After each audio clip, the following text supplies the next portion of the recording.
अरे त्याला बोलू.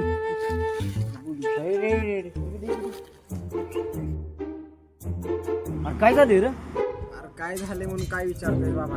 हा सांग की काय झाले. खडं कोण फोडून देते कर? खडं देतात की. खडं देते. वय चल तर.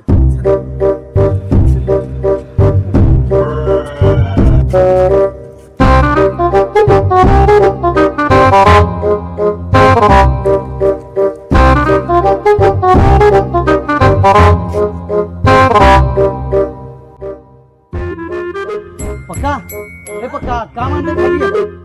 कसलं काम घेऊन आलास? खडं फुटतोस ना काळा दगडा काय मग माझा आहे? कसल्या दगड आहे? मुरमाचा आहे का काळा दगड आहे? अरे दगड ना कडा म्हणतोय कडा. कसला कडा? मुद्दा. त्याला